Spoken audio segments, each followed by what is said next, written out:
उत्सव के चौथे दिन दीपावली की धूम है शहर में। लक्ष्मी पूजन के बाद गांवों में देखने को मिली। हाड़ौती अंचल में लक्ष्मी पूजन के दिन गायों को पूजा गया। वहीं बीती रात कोटा जिले के सुल्तानपुर गांव में गोवर्धन पूजा के बाद किसानों ने बैलों की पूजा की और फसल उत्पादन में उनके योगदान को सराहा गया। इस दौरान ग्रामीण महिलाओं ने क्षेत्रीय मंगल लोकगीत भी गाए।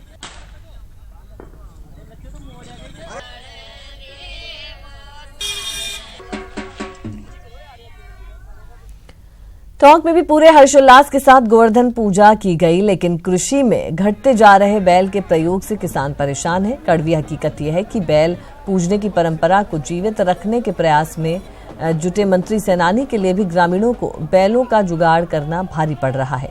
हालत यह है कि पिछले 3 सालों में देवड़ावास, नौंदपुरा और जलेरी गांव में जहां ये बैल पूजन का कार्यक्रम रखा गया, वहां बैलों की जोड़ियों को जुगाड़ करके लाया गया था। स्वयं कृषि मंत्री सैनी कहते हैं कि बैलों के प्रति किसानों का यही रवैया रहा तो वह दिन दूर नहीं जब यह परंपरा पूरी तरह से लुप्त हो जाएगी। किसान अपने बैल जोड़ी के साथ में माता और बहनें, खासतौर से किसान एक साथ उनकी पूजा करते हैं और पूजा करके आज ये मांगते हैं वो कि आने वाले साल हमारे लिए सुख समृद्धि का हो। और हमारी ये मान्यता, हमारी परंपरा रही है कि हमारे इतिहास को संजो कर रखने का काम ग्रामीण क्षेत्र के किसान आज भी इसको संजोए हुए हैं। बाकी धीरे धीरे विलुप्तता की ओर ये आपके बैल पूजने का कार्यक्रम लगभग समाप्त होता जा रहा है। तो लक्ष्मी जी की पूजा हो तो जो खेती के बारे में अब तो ट्रैक्टर के पहले बलदासी की पूजा कर रहा था। दीपावली पे भीड़ गाई जाती है। पूर्व जमाने में 12 महीने तक वो साथ लग करके जो बैल से खेती करते थे ना, तो उसके स्वागत सम्मान के लिए ये गीत गाए जाते हैं। भीलवाड़ा के मांडलगढ़ क्षेत्र के बरुंदनी गांव में अन्नकूट की मध्यरात्रि में परंपरा के अनुरूप घास बाप जी की सवारी निकाली गई। मेवाड़ क्षेत्र में प्रसिद्ध घास बाप जी की सवारी का आनंद लेने के लिए रात भर काश्तकार बड़ी संख्या में जुटे। शुक्रवार को अल सुबह घास बाप जी की आरती वंदना कर काश्तकारों ने अपने यहाँ खुशहाली की कामना की।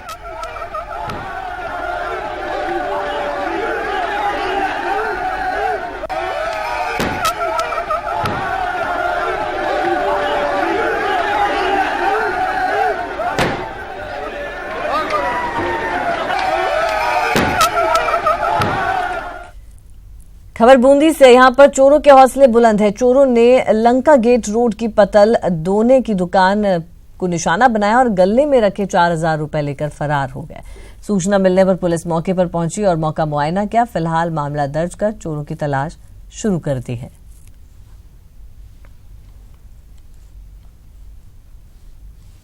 बीजेपी ने चुनावी फतह के लिए जीत वाला गेम प्लान तैयार कर लिया है। अब राजस्थान के रण में पीएम मोदी के चेहरे को बनाने की शाह रणनीति तैयार है। देखिए रिपोर्ट।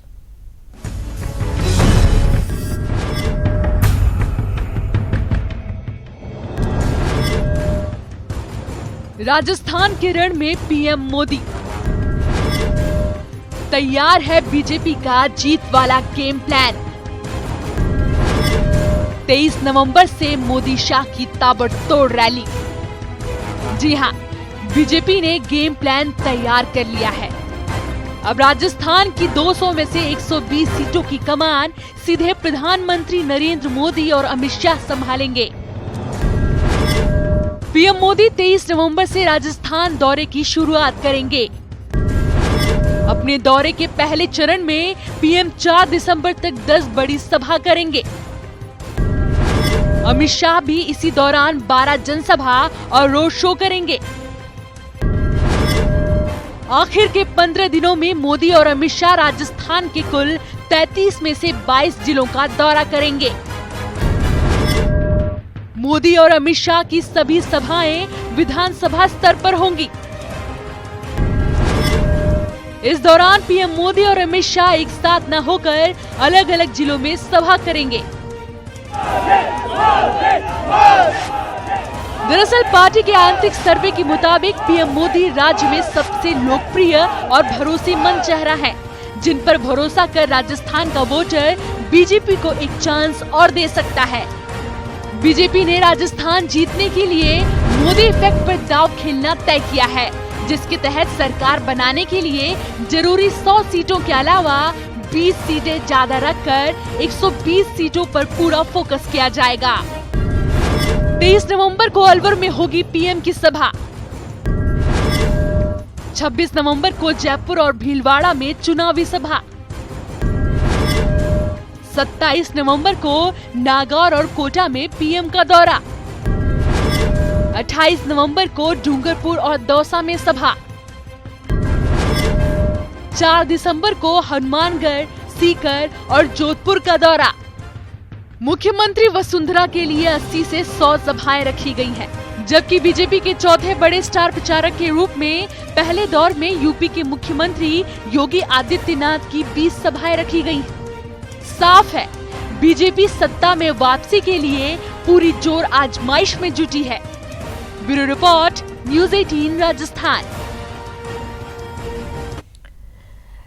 कांग्रेस में गुटबाजी थमने का नाम नहीं ले रही। चित्तौड़गढ़ में कांग्रेस का एक गुट पूर्व विधायक के खिलाफ खड़ा हो गया है। देखिए रिपोर्ट। चुनाव नजदीक हैं, ऐसे में कांग्रेस में गुटबाजी रह रहकर बाहर आ रही है। चित्तौड़गढ़ में पार्टी के एक गुट ने पूर्व विधायक सुरेंद्र सिंह जाड़ावत के खिलाफ मोर्चा खोल दिया है। कांग्रेस नेता नीतू कंवर भाटी युवाओं और महिलाओं को टिकट देने की पैरवी कर रही हैं। देखिए, चित्तौड़गढ़ में सबसे पहले तो जो पूर्व विधायक रह चुके सुरेंद्र सिंह जाड़ावत, उनका इतना आतंक हो गया कि कांग्रेस पार्टी से डरने लग गया है। एक्चुअल में उनकी जो भी मीटिंग होती है उसमें जितने भी आपको यहाँ कांग्रेसी दिख रहे, वहाँ पे एक भी कांग्रेसी आपको नजर नहीं आएगा। दूसरी बात, राहुल गांधी जी और सचिन पायलट साहब की ये मंशा है कि अब परिवर्तन, वो भी चाहते हैं परिवर्तन और किसी नए को। वो उन्होंने खुद ने जताया है कि चित्तौड़ राजपूत सीट है और यहाँ किसी राजपूत या ब्राह्मण को वो कैंडिडेट बनाना चाहते हैं, और युवा और महिला। इस विधानसभा सीट पर राजपूत समाज का अच्छा खासा दबदबा है। ऐसे में पार्टी कार्यकर्ता राजपूत प्रत्याशी की मांग कर रहे हैं और आलाकमान से सीट से नए चेहरे की मांग कर रहे हैं। चित्तौड़ में जैसा कि आप ऊपर पूरा नेतृत्व हमारा युवा है, राहुल गांधी जी और सचिन पायलट जी, और नीचे चित्तौड़ में भी इतने साल से जो सभी कार्यकर्ता और क्षेत्र के सभी जो कांग्रेस जन हैं, उनकी भावना के अनुरूप नया कैंडिडेट चाहते हैं। ठीक है, सब मिलके हम लोगों का ये है कि नया नेतृत्व दिया जाए यहाँ से चित्तौड़ से। पुराने पे एक ही एक को बार बार रिपीट करने से और कुछ सामाजिक जो जातिगत जो समीकरण है उसको देखते हुए भी यहाँ पे लोग नया चेहरा चाहते हैं। लिहाजा चुनाव है तो इस तरह का विरोध होना भी लाजमी है। ऐसे में अगर कांग्रेस को विधानसभा चुनाव में अच्छा प्रदर्शन करना है तो जल्द ही आपसी कलह खत्म करनी होगी और गुटबाजी पर लगाम लगानी होगी। चित्तौड़गढ़ से न्यूज़ 18 के लिए पीयूष मुंदड़ा की रिपोर्ट। राज्य निर्वाचन विभाग ने मतदान के लिए तैयारियों की रूपरेखा बना ली है। अब की बार 52 मतदान केंद्रों पर खास तैयारी की जा रही है।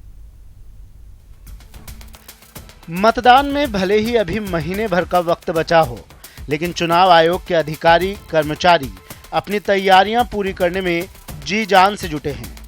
चुनाव आयोग से जो जानकारी मिली है उसके मुताबिक करीब 5200 मतदान केंद्रों पर सीसीटीवी लगवाए जाएंगे। इस बार 4038 मतदान केंद्र संवेदनशील माने गए हैं। सचिवालय के एक कक्ष को वॉर रूम में बदला जाएगा। पोलिंग बूथों पर लगे कैमरे वॉर रूम से कनेक्ट होंगे। वॉर रूम से मतदान पर नजर रखेंगे चुनाव अधिकारी। किसी भी हालात से निपटने की पूरी तैयारी होगी। अर्धसैनिक बलों पर सुरक्षा की जिम्मेदारी होगी।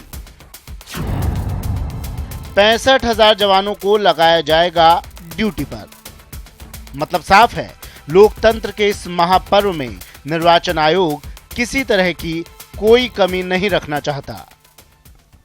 प्रदेश में शांतिपूर्ण, निष्पक्ष और पारदर्शी चुनाव के लिए राज्य निर्वाचन विभाग ने पूरी तैयारी कर ली है। चुनाव में धनबल और बाहुबल को रोकने के लिए संवेदनशील मतदान केंद्रों पर पर्याप्त संख्या में अर्धसैनिक बल की टुकड़ियां तैनात की जाएंगी, ताकि आम आदमी भी भय रहित होकर अपने मतदान का प्रयोग कर सके और लोकतंत्र के महापर्व में अपनी भागीदारी सुनिश्चित कर सके। कैमरामैन जोगेंद्र सिंह के साथ प्रेम मीणा, न्यूज़ 18 जयपुर। और झुंझुनू से बड़ी खबर मिल रही है। बिना घोषणा के ही नेताओं ने पार्टियां छोड़ी। आपको बता दें, बसपा नेता राजेंद्र फौजी ने पार्टी छोड़ दी। लोकतांत्रिक पार्टी का कार्यालय खोला और जयंत मूंड भी कांग्रेस से अलग हुए। कार्यालय शुभारंभ के मौके पर नारे लगाए गए। हनुमान बेनीवाल जिंदाबाद के नारे लगाए गए। गुड़ा रोड पर आज पार्टी कार्यालय खोला गया। पूर्व विधायक प्रतिभा सिंह भी मौजूद रही।